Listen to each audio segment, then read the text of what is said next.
Hello all, this is Kathy again, showing off some of my camera collection. Today I'm going to introduce you to the lovely and talented Vintage Diana. It was kind of a funny trip along the way to get one of these.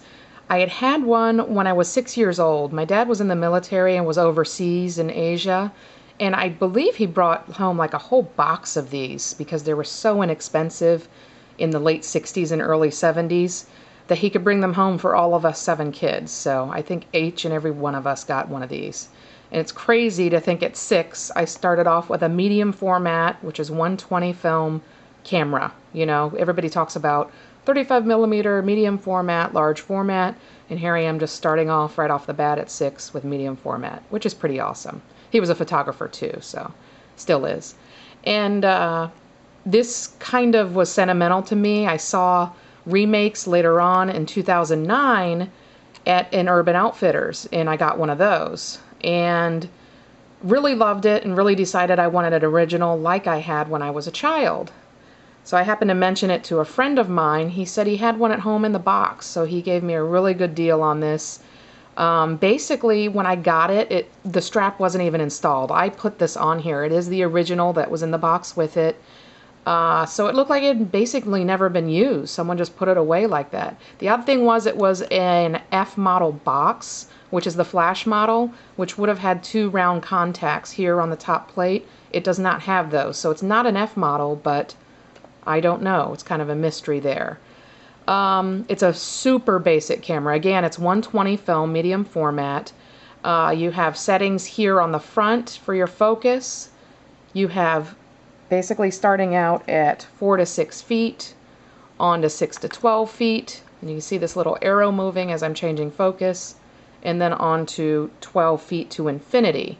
The lens kind of goes in and out from the silver part as you focus, so I found that the lens cap goes on better when it's focused at that infinity spot, so that's normally where I leave it.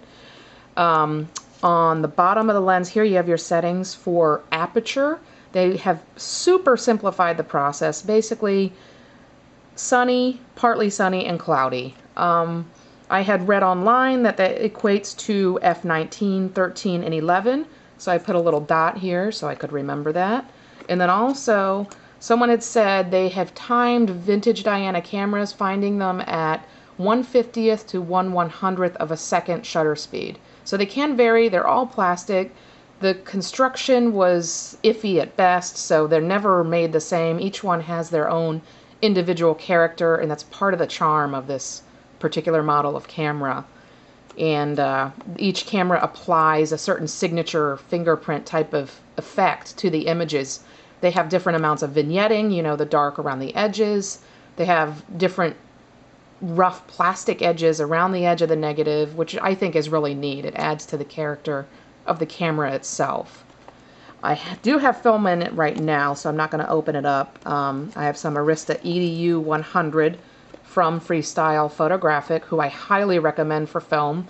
Arista EDU is repackaged FOMA film, so it ends up being a better deal. It's actually FOMA pan, I believe, the 100 speed, because it's about $2 a roll or less when you buy from them, which is amazing considering if you go into any store, you're looking at $5 minimum for a roll of film. So overall, I really enjoy shooting it. Only issues I think I've had are with the winding has been really stiff. And what I did to kind of alleviate that is apply a little mineral oil on the ends, on these tabs that go on the bottoms of the spools. And I found that it just lets the spool slide a little better on that tab inside of here.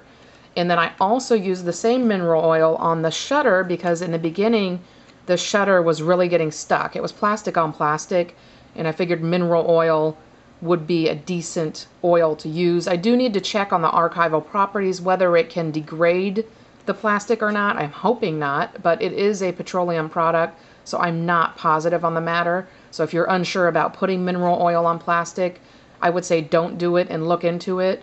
I just did it because I just wanted to get this functioning right away. I wanted to see how she shot. So you can go to my Flickr account. My name there is Kathy Hunt, and you can see my Vintage Diana set there.